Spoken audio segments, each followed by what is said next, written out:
Coach, chamanes y neoliberalismo. Todo es perfecto. El esclavo perfecto en la cúspide del esclavismo. Abro comillas, una cita. Cuando cambias la percepción de tus experiencias, también alteras la manera en que estas experiencias te afectan. Ya no eres la causa o el efecto de nada y sientes un inmenso alivio porque el mundo es exactamente como debería ser y no te necesita a ti para que arregles las cosas. Cerramos comillas, Alberto Villoldo. Otra cita, abrimos comillas. Las decisiones de mi vida las tomo yo y me siento orgullosa de hacerlo. Siempre serán en función de mi felicidad. Si cometo errores, me llevo el aprendizaje, pero no cargaré con culpas. Yo decido qué deseo en mi vida, a quienes deseo tener en mi vida y cómo vivir mi vida. Soy responsable de mis decisiones, las asumo, me respeto lo suficiente como para no permitir que nadie decida por mí.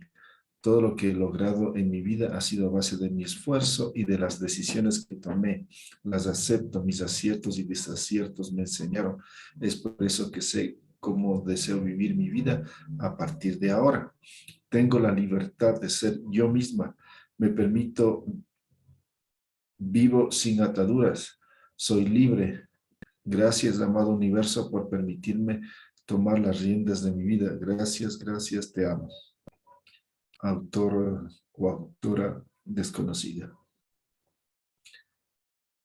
Desde hace algún tiempo se vienen escuchando a denominados líderes espirituales, coach, psicólogos, terapeutas, chamanes, curas, animadores de ceremonias, una serie de frases como todo es perfecto, así tenía que ser, es lo que debía ser, estamos los que teníamos que estar, por algo nos sucedió, todo depende de cada uno, etcétera, etcétera. Todos estos personajes a quienes vamos a llamar genéricamente motivadores imparten a sus seguidores o discípulos una serie de ideas o creencias bajo el nombre de mensajes, vistos como algo verdadero, supremo o superior. Con estos axiomas intentan que sus alumnos o pacientes encuentren sosiego por lo que no les resultó, aceptación por lo que pasó, esperanza de que en el futuro será como lo sueñan. El propósito es que no se culpabilicen ni desmayen por no haber conseguido lo que deseaban y para que asientan o afirmen que así es la vida, que deben seguir trabajando, que tienen que desarrollarse más. Desarrollarse, ¿para qué? ¿Para quién? Es la gran pregunta que vamos a intentar responder. Con esta lógica, nadie cuestiona al sistema social, a la sociedad, al mundo que existe, ya que todo es un problema personal, un asunto de cada uno, algo particular. Como consecuencia, hay una gran generación de amargados, frustrados, desencantados, porque no han conseguido todo eso que ambicionaban y que les ofrecía el desarrollo espiritual y el crecimiento personal que pregonan los animadores. Harry Truman, presidente de Estados Unidos en 1945, habló por primera vez de países subdesarrollados, con ello generándose también la idea de que habían personas desarrolladas e individuos subdesarrollados.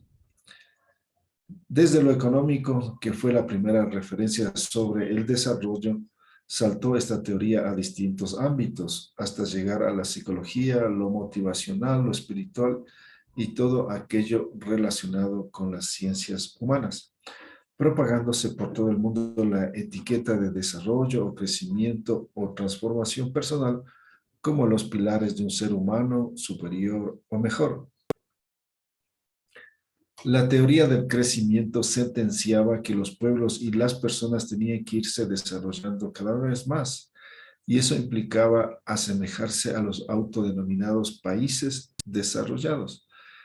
y a las personas exitosas y millonarias como los referentes de lo adelantado y superior.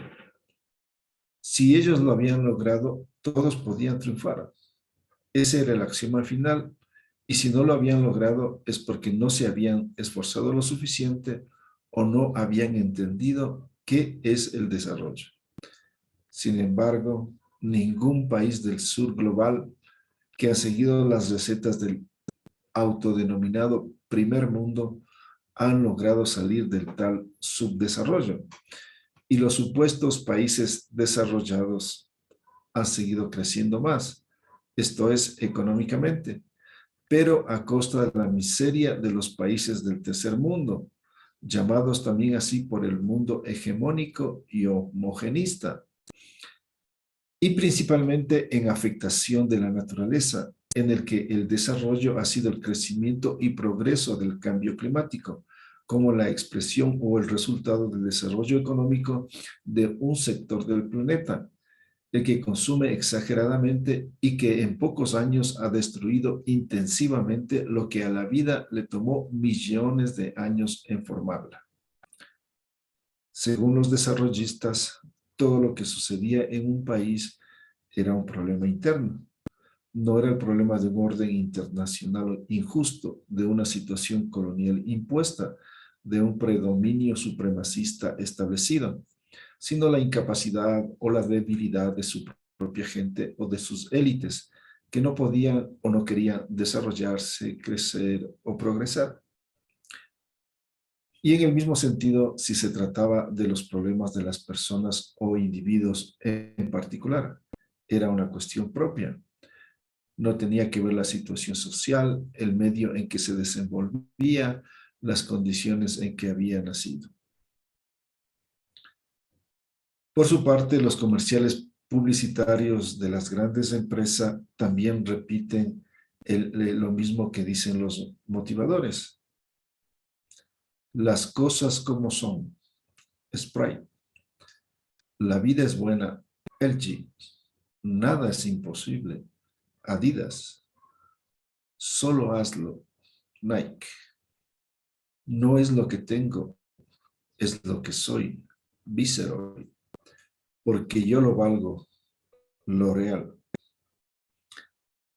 Incluso desde las teorías religiosas y reproducidas por las teorías del desarrollo espiritual, es una cuestión kármica, de pruebas enviadas por fuerzas superiores a cada persona o pueblo, o algo que la misma persona había establecido al momento de llegar a este mundo, es decir, de haber escogido vivir una situación antes de encarnarse, para desde el sufrimiento volverse espiritual y sabio. Teorías estas que vienen particularmente desde la India, en el cual sus élites manipulan y motivan a un pueblo hambriento y menesteroso con el argumento de que están pagando un karma, de que así se están ganando el nirvana, de que el sacrificio es espiritualidad, de que la renunciación es sabiduría, de que el desapego a lo material es amor, etc. Discurso parecido al de las iglesias católica, pentecostal y otras cristianas que manosean las creencias y la fe de las personas, especialmente en Estados Unidos, país considerado el más desarrollado del mundo. Ojo con esto. Mientras todos siguen luchando por crecer, progresar y desarrollarse personalmente, las potencias y los millonarios se hacen cada vez más ricos, entre ellos los motivadores, que sacan provecho económico y hasta sexual de muchas desorientadas, desilusionadas, desencantados, que el capitalismo los produce a borbotones. La teoría del desarrollo sigue la misma lógica linealista, progresista, evolucionista, según la cual venimos de un pasado o de una etapa atrasada, salvaje, primitiva, bruta, irracional, y avanzamos a un futuro adelantado, científico, refinado, racional, inteligente, superior. Y el crecimiento espiritual y el desarrollo personal siguen esta misma lógica, de que venimos de una etapa inmadura, inconsciente, infantil, menor, y que el futuro es promisorio, siempre y cuando perseveren y se desarrollen cada vez más. Y los motivadores publicistas del capitalismo reproducen el mismo esquema. Soy lo que soy. Reebok. ¿Hasta dónde quieres llegar? Seur. Está en ti. Está en Maybelline. Lo mejor o nada. Mercedes-Benz. ¿Te gusta conducir? BMW.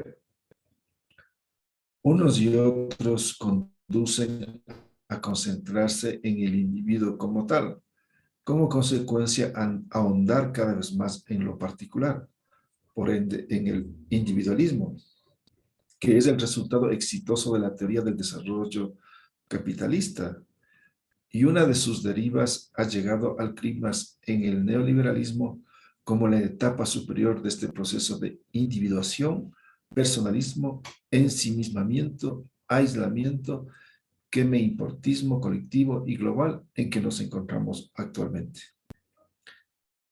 Este individualismo se expresa en un acomodo al sistema social vigente, en aceptar este mundo, en creer que este sistema es la vida, que la vida es así. Es lo que le interesa al capitalismo, de que todos asientan de que no es un problema sistémico o estructural, sino que es una dificultad personal, una situación propia o un conflicto privado. Dicho de otra forma, la vida es concebida o definida como el sistema social establecido y que hay que aceptarla tal como es. La vida ha sido hecha así y hay que acatar el mundo que tenemos. Es decir, la vida es el neoliberalismo y el neoliberalismo es la vida. Y el incauto aprendiz y consumidor lo ratifica, mientras la publicidad le bombardea. Destapa la felicidad. Coca-Cola. Cualquier sitio en el que quieras estar. Visa. Hay cosas que el dinero no puede comprar. Para todo lo demás existe Mastercard. De esta manera, el peregrino del desarrollo personal se convence que todo lo que le sucede es porque así debía ser, porque es lo que estaba programado en su vida.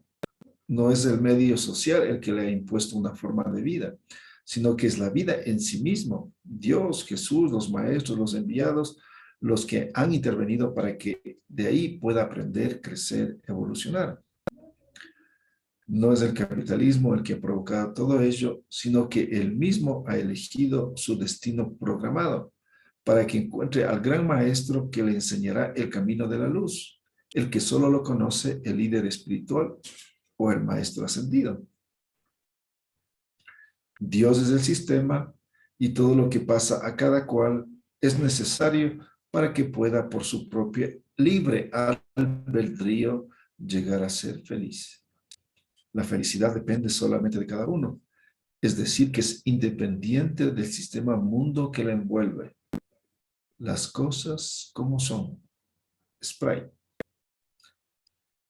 Y el caminante del crecimiento espiritual se complace, descansa su afligimiento de no poder ser todavía, disminuye su ansiedad de no lograr tener todavía, desciende su estrés de no estar en paz todavía, porque está desarrollándose poco a poco, avanzando pasito a pasito. Pero esto le dura un momento, pues nuevamente regresa el sentimiento de desesperanza, la emoción del sufrimiento, la sensación de estar peor. Sin embargo, se repite constantemente, todo es perfecto, pero no logra convencerse de que realmente es así, y lo cierto es que no logra calmar su ansiedad y depresión. Y de eso se trata. Esa es la trampa, para que el incauto discípulo y consumidor crea que tiene que estar siempre desarrollando, progresando, creciendo. Es decir, en vez de ser todo esto una ayuda, se convierte en una desesperación mayor, en más frustración, porque se cree incapaz de lograrlo, porque se siente inferior a los otros que supuestamente lo han conseguido. Y como se siente siempre inferior, es fácilmente manipulable y controlable por el supremacismo, que le dice qué debe comer, qué debe pensar, cómo debe vivir. Tal como sucede en el plano socioeconómico, en el que el desarrollo que imponen los llamados países desarrollados es más subdesarrollo para los pueblos periféricos, pues para desarrollarse más, es decir, crecer económicamente, tiene que subdesarrollar o decrecer a los otros. Esto es quitarles lo que tienen para ellos tener más. Es lo que también llaman la competencia. Y en toda competencia, unos ganan y otros pierden. Es por todo esto que ahora muchos sostienen que la teoría del desarrollo y del neoliberalismo han fracasado, porque no trajeron la prosperidad que prometían, sino que más bien acarrearon más pobreza material y por su parte en los países industrializados más pobreza espiritual o humana.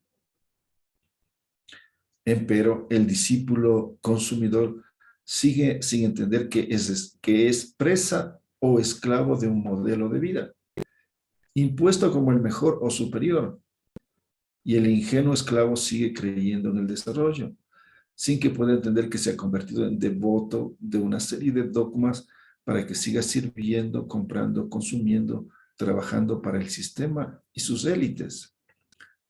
No se da cuenta que estamos en un sistema esclavista, que es el que provoca, afecta, estimula y desencadena las múltiples experiencias que viven. Que todo ello son las trampas, estacas y obstáculos para que vuelva a caer, para que siga esclavizado.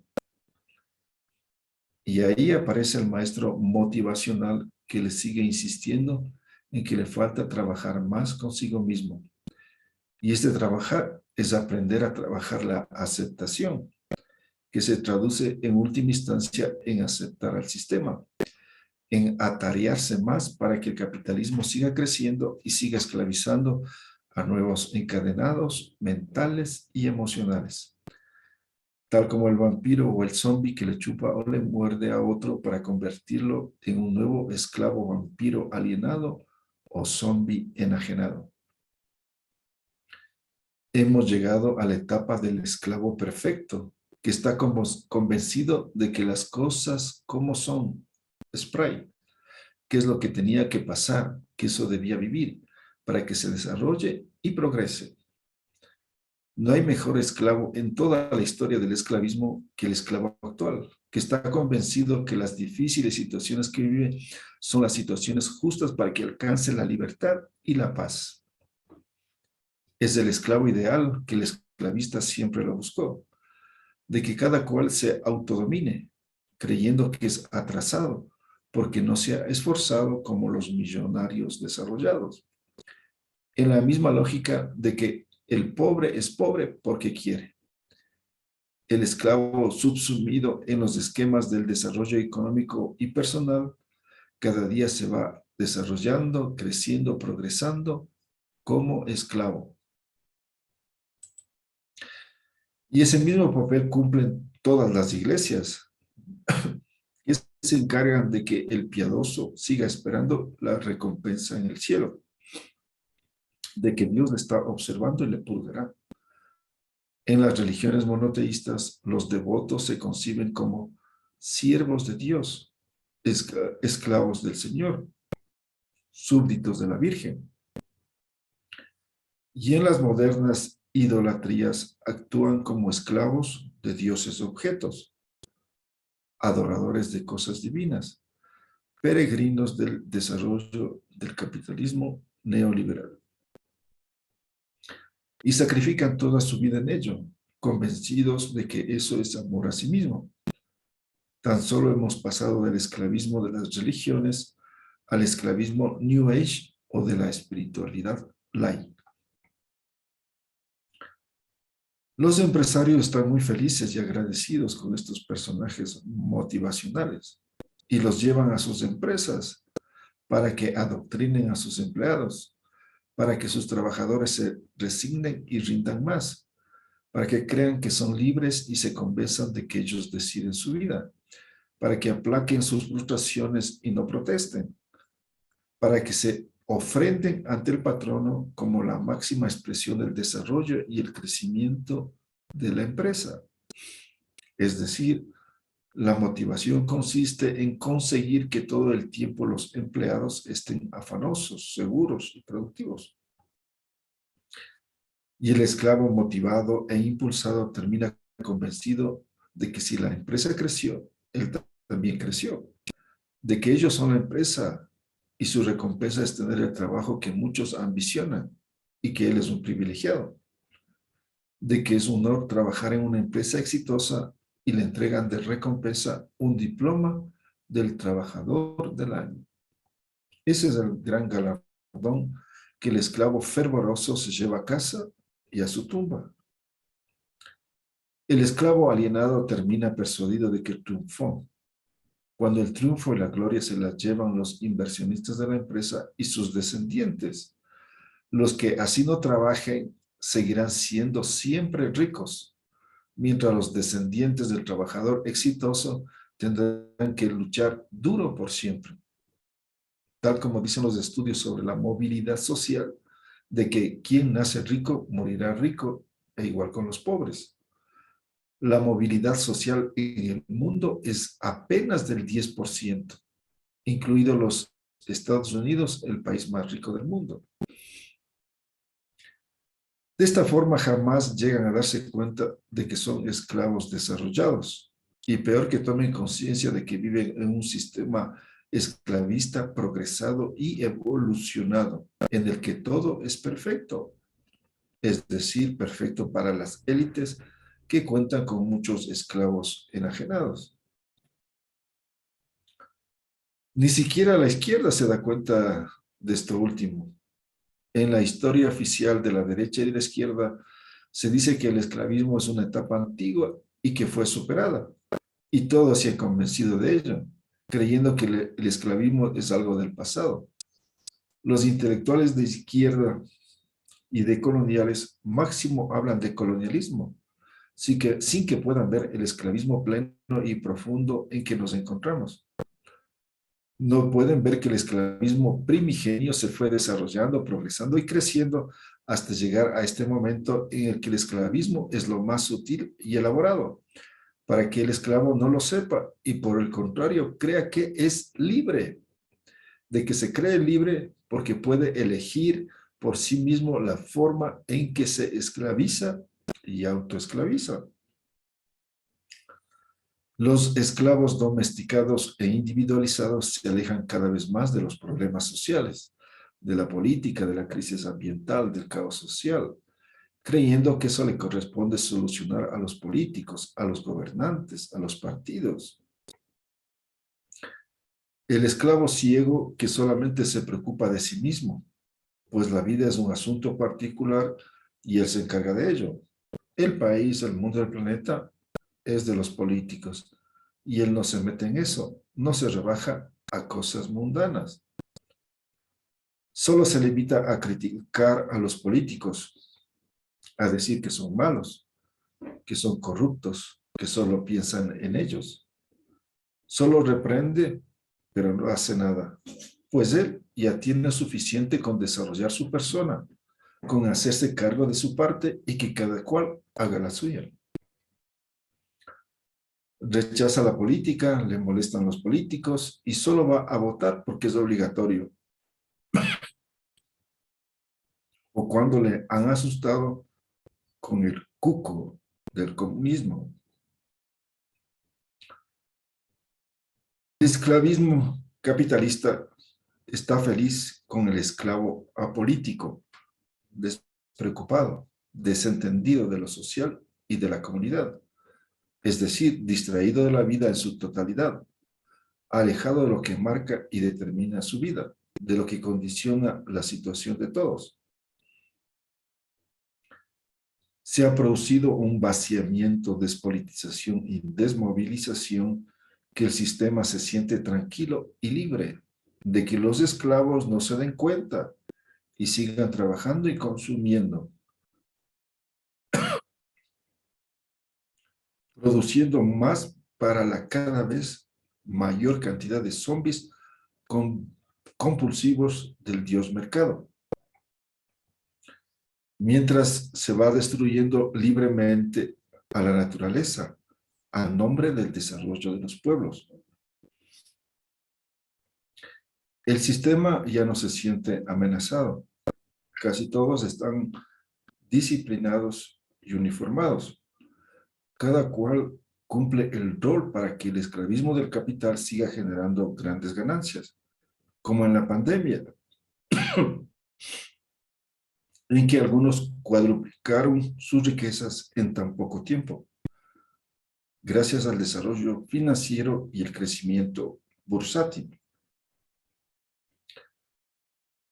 El esclavismo neoliberal sigue cada vez dando más frutos rentables, pues como el desarrollo es permanente o infinito, los esclavos tienen que seguir desarrollándose y se llenan de cosas materiales para intentar compensar sus frustraciones, sus desencantos, sus sufrimientos.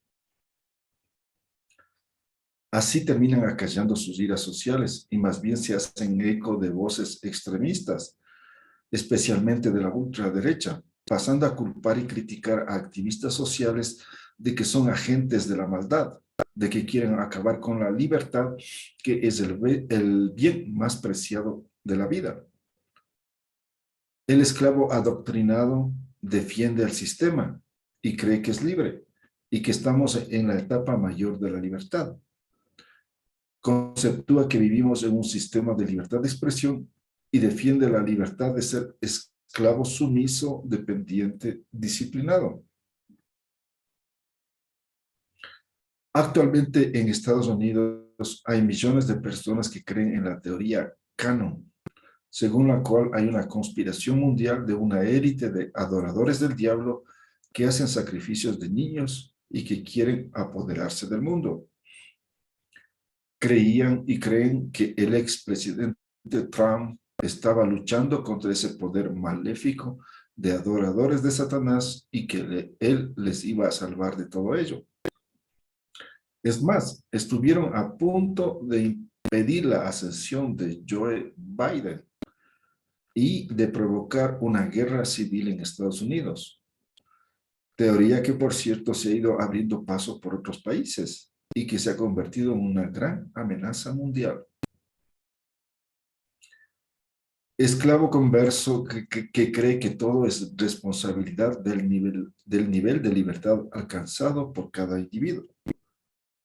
Y cuando no tiene todo lo que aspira, se juzga de lo que le falta ser más libre, es decir, de entregarse más, de ser un mejor siervo, de tener más fe en el desarrollo, en la libertad, en la paz. Y a todo lado donde va repite que todo lo que pasa es porque cada uno se lo ha ganado, que cada cual se merece lo que tiene, de que cada uno tiene la recompensa según su faena desplegada. Y así el esclavo sigue trabajando y trabajando, consumiendo y consumiendo, comprando y comprando, derrochando y derrochando, endeudándose y endeudándose, porque te mereces siempre lo mejor, como le dice la publicidad y el motivador. Evidentemente que los motivadores no son conscientes de ello. No es que lo hacen de mala fe o a propósito, sino que ellos también son producto a otro nivel de este sistema. Ellos también son víctimas de este esclavismo perfeccionado, del todo es perfecto. Son los neocapataces que ha formado el sistema para que puedan controlar a los modernos esclavos en forma mental y emocional. Si antes en el esclavismo primigenio los esclavistas tenían caporales y mayorales para que vigilen el trabajo, en el esclavismo sutil de ahora, esa función la cumplen los motivadores, los marketistas, los consultores políticos, los profesores, los periodistas y toda una serie de personajes de los talleres, programas y libros de autoayuda. Mi persona también fue atrapada por el motivacionismo o el ayudadismo. En mi afán de cambiar el mundo, como lo desean muchos jóvenes, inconscientemente terminé siendo otro de los que también abrieron la puerta fina del esclavismo a nombre de la libertad, del libre albedrío, del que hay que salir del atraso y desarrollarse, del cambio personal, de todo es perfecto. Sin embargo, esto pasa en todo el mundo, en todo el mundo globalizado actual, incluidos los poderosos o los amos o los esclavistas, que ven como normal o natural a todo esto. Pues como decía Aristóteles, es obligatorio de que unos sirvan a otros. Es decir, todos han naturalizado el esclavismo. En la cumbre del esclavismo todos son esclavos. Todos han internalizado el esclavismo y nadie, o casi nadie, es consciente de aquello. El esclavismo se ha ordenado y todo parece normal y legítimo. Steve Jobs, uno de los máximos de Apple, antes de morir de cáncer y frente a la muerte, se dio cuenta que desperdició su vida dedicándose solo a trabajar, al no haber hecho todo lo que hubiera querido hacer como le enseñó o le hizo ver su muerte próxima. De alguna manera se dio cuenta que había sido un esclavo más del sistema. Esta es la diferencia con etapas anteriores, en que finalmente en el neoliberalismo todos son esclavos, unos más que otros. Es la diferencia entre las distintas clases y castas sociales. Esto es lo que otros llaman el transhumanismo. Tanto es así que hoy muchos esclavos mueren por exceso de trabajo. Trabajan voluntariamente jornadas intensas hasta cuando su cuerpo ya no resiste y se muere. Síndrome de Karoshi. Algunos emprendedores para lograr el éxito que anhelan se sacrifican tanto que luego terminan quemados. El síndrome de burnout, es decir, desenergetizados, enfermos, y algunos hasta se suicidan. Ellos son al mismo tiempo el esclavista, el esclavizador, el esclavo. Cumplen todas las funciones. Son los autoesclavos en la cúspide del postcapitalismo. La pandemia del coronavirus es el inicio del jaque mate final, en donde todos los esclavos rebeldes serán mejor controlados, expiados, para hacer posible un gobierno mundial. El pretexto es la pandemia para poder encerrarles o confinarles a sus directrices y mandatos. Así el esclavismo se hace perfecto, completo y muy desarrollado. Todos en un mundo panóptico al servicio y manejo de una élite de corporaciones que le dice y le imponen al esclavo un estilo de vida. El esclavo ya no puede moverse como quiere, necesita el pase sanitario y luego vendrán otros pases. La sociedad del Monte Peregrino lo ha conseguido, un mundo lleno de esclavos. Les tomó 5.000 años y lo han conseguido.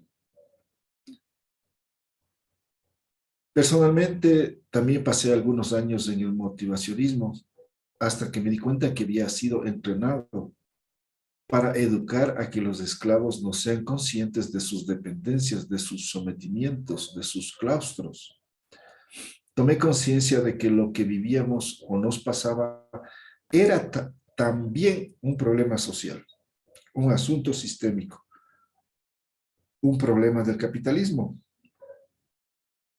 Lo sabía o lo entendía desde siempre, pero no era totalmente consciente y me enfocaba más en el trabajo personal, poniéndole como mi centro principal a nivel individual y laboral.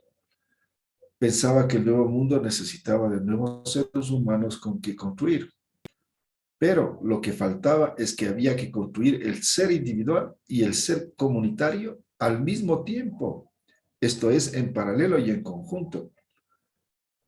Sin embargo, cuando reaccioné y me enfoqué también en lo colectivo, en la acción política, en la respuesta sistémica, me di cuenta que la izquierda y todos los movimientos reivindicativos eran el otro extremo o el otro lado del mismo problema, en el que por una parte no representaban o no respondían al cambio que prometían, y por el otro que creían que el cambio era estrictamente social.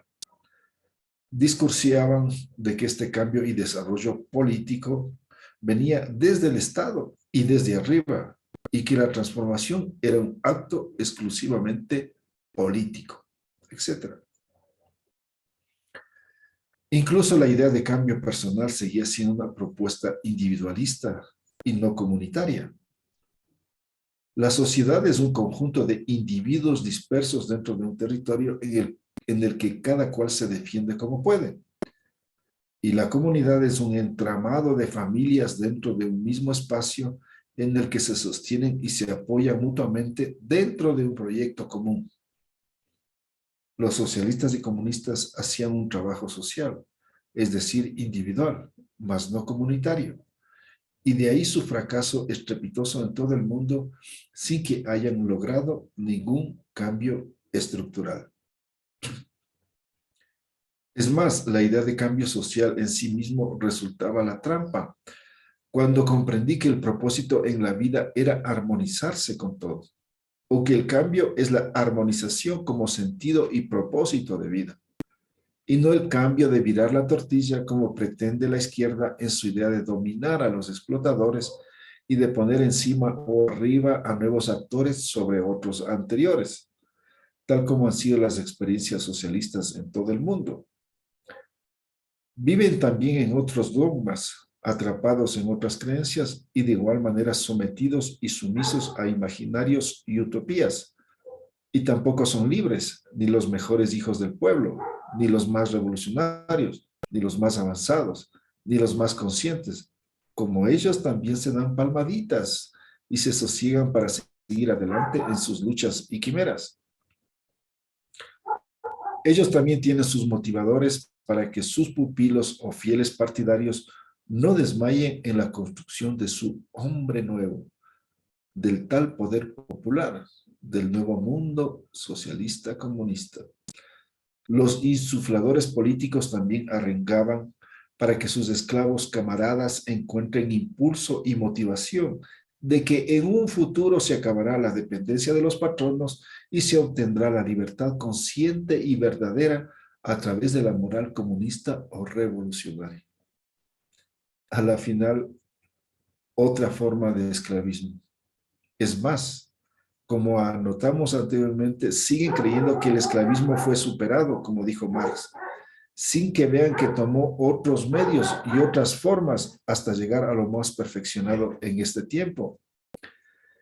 Y ellos también son parte y producto de todo este proceso, puesto que no pretenden destruir el esclavismo, sino tan solo una de sus ramas, que es el capitalismo.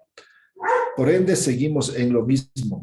De ahí que lo máximo que han construido es un capitalismo de Estado. Los autodenominados revolucionarios que se dicen objetivos y racionales no dan importancia a la vida, es decir, creen que la vida no interviene y que el ser humano es solo dependiente del sistema y no es interdependiente con la vida. El izquierdista no cree que la vida es inteligente, que ella también tiene su propósito, como la tienen los seres humanos y los grupos comunitarios. Cree que el problema es solo del tipo del sistema y que cambiando el sistema se logrará la libertad, el bienestar, la paz, el progreso, el desarrollo. Por ello se denominan progresistas. Profesan que cuando lleguen al comunismo y desaparezcan o eliminen al Estado, la democracia y al partido, los principales responsables de la actual situación, todo estará lleno de ciencia, libertad e igualdad.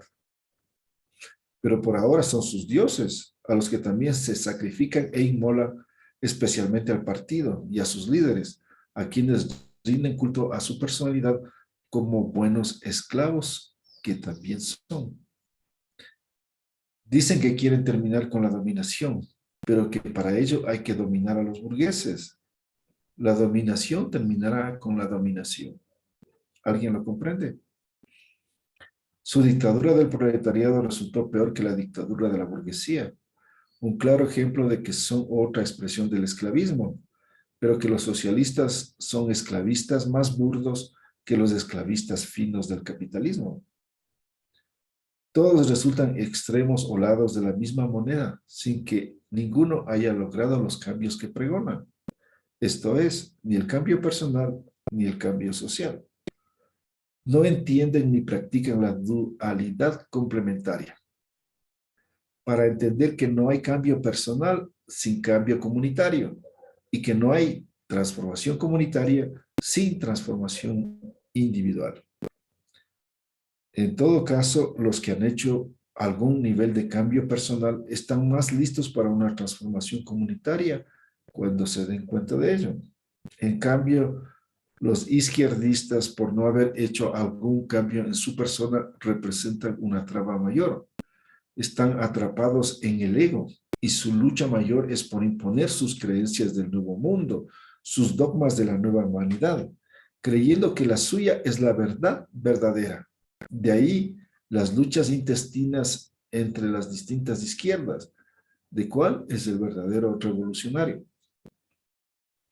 El pueblo o la revolución son solo pretextos o medios para ampliar su egología y egolatría.